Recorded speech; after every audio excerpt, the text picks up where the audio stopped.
We just actually heard it from some lady we saw at the food bank, and I guess this place has been here for quite a long time, and I guess the guy who owned it didn't pay tax on it, and she got the same story I did. Yep, and got arrested for it. And they condemned it. And so now. And now they opened it to the public and Till free for the tomorrow. taking. Who opened it to the public? The city. Yeah. Where'd you hear that? From the same person. She just said it was a place on the left after Wilbur's, and I knew it was this place as soon as I saw Hoarders. A lot of stuff. Have you been here before? We've been here for the past 2 days. This is our third day. And what are you getting? And all kinds of stuff, whatever we could find. We looked at a table and chairs last night, and we were seeing if we can get it into our vehicle today.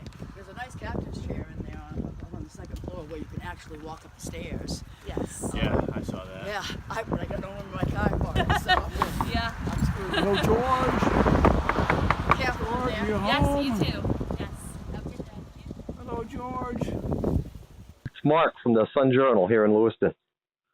Oh, yeah, okay, what's up? Not much. One of your neighbors is reporting that people have been coming over and taking your stuff, and he doesn't know why.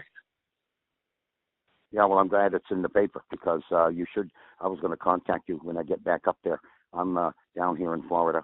I've called the police many times, Trooper Renee of the state police, and because a fake ad was put on Craigslist, they will not arrest anybody.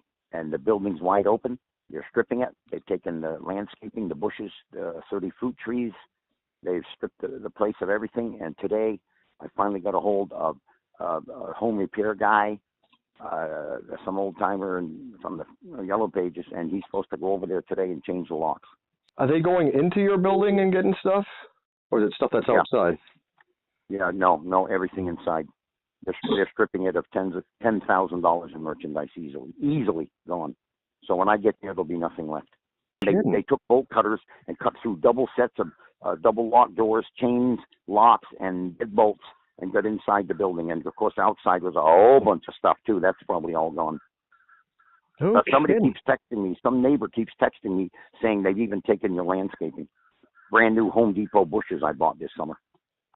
Trooper Renee, and he's gone by there 3 times a day on patrol, and he gets out and says, shoo, get away, and put the stuff back in that you're walking out with. That's all he can do. He can't close doors. He can't secure it. He can't guard it. And he can't arrest anybody because the Craigslist ad sent them to that address. I mean, what kind of things are they stealing? I mean, a little bit of everything, sounds like? All kinds of even brand new merchandise in boxes worth thousands of dollars. Okay. And fruit trees. It wasn't just a bunch of junk on the side of the road. It's not just a bunch of whatchamacallit and thingamajigs and knickknacks. Oh, no. No. I spent my life savings and trying to turn that into, I buy stuff from Walmart when they have a clearance aisle. I might take the whole aisle for pennies on the dollar, try to turn around and sell it for half price of what Walmart sold it for, and I still try to make a little tiny margin. Okay. You know? So like TVs, electronics, that type of thing? There's electronics. There's brand new generators from Cabela's that was worth about $600 or $700. There's from Kohl's. I had a brand new. Now these are all in the box, unopened. A brand new cantilever outdoor sunshade thing that's solar powered lights in it. Wow. That was worth $1,000. Oh my God! It's. So what would you say if I told you that my boss sent me out here because George Stanley, the owner, is complaining that people are coming and looting his property? What about the gullible people that thought that there was no problem with it? That everybody. Well, nothing. Free is not free. Freedom isn't free. That's my bumper sticker. So anybody, I don't think it's so much gullible and naivete. Let's not be too Pollyannish here. These are all adults. These are all people who live in the real world, and there's consequences for our words, there's consequences for our actions, and you cannot act in this manner and do this to somebody who happened to go away for a few days to come back to this mayhem. This is World War III. This is devastation of the highest order I've ever seen. And to those people, please bring the stuff back. Okay. They stole this whole pallet was full of them. There's another one there. 2x6s were in here. A whole stack this high. Just put it right at the gate. I'll be here 24/7 mostly. And call me, write me, whatever you have to do. Get in touch with me. It's out there. And this should not be done to anyone. And I hope it doesn't happen to anyone else. And people need to have compassion and empathy and realize that such an ad, such as that, even P.T. Barnum didn't have the chutzpah to pull off something like that. I mean, it's outlandish. It's ridiculous. It's unreal to think that somebody would just walk away from his paradise he's trying to create here to have a little something in my final year, twilight of my life, to finally be able to have a generator, to finally be able to have a nice new lawnmower. I mean, they took my sculptures, my metal sculptures I did. There was a big lizard right there. They took the lizard. It was nailed to the wall with screws. Yeah, nice, huh? Beautiful. Okay, whatever. Hey, it's only possessions, you know that? It can all be replaced. There's only one thing left to do, kill me. This is my life.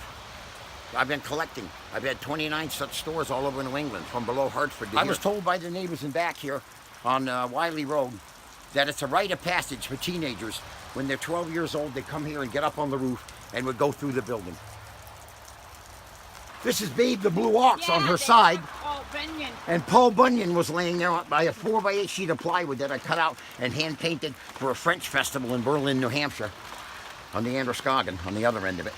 And they took my Paul Bunyan. Blue. It was there for 10 years. Yep. Next car to register, that beautiful neon.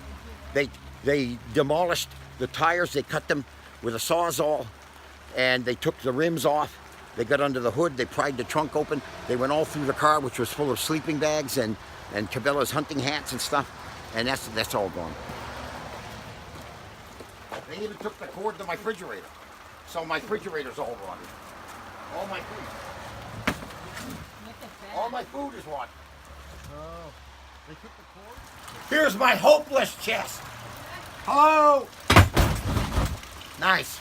Wonderful people. Nice, good Christian neighbors. Yeah, redneck countries. Welcome to Stephen King country.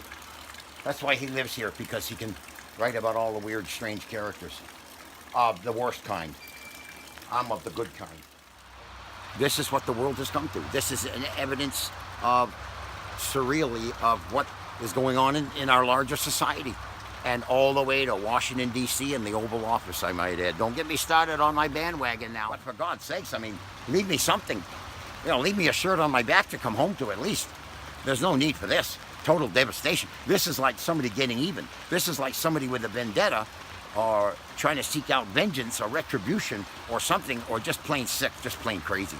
Evil. I'll go that far. Evil. Dr. Evil. Yeah. So, right, I'll well pick said. up the pieces from here and I'll just go on, and I'm sure I'll be cited for all the rubbish very soon by the authorities. So I'll be here in the snow, I'm sure, still trying to put it back to some semblance of order and make a lot of dump runs. They left my outhouse. They left me. So at least I have, the pleasant experience of my own outhouse. In the rain. Oh, it's so beautiful. Woo! People said I should have stayed in Florida.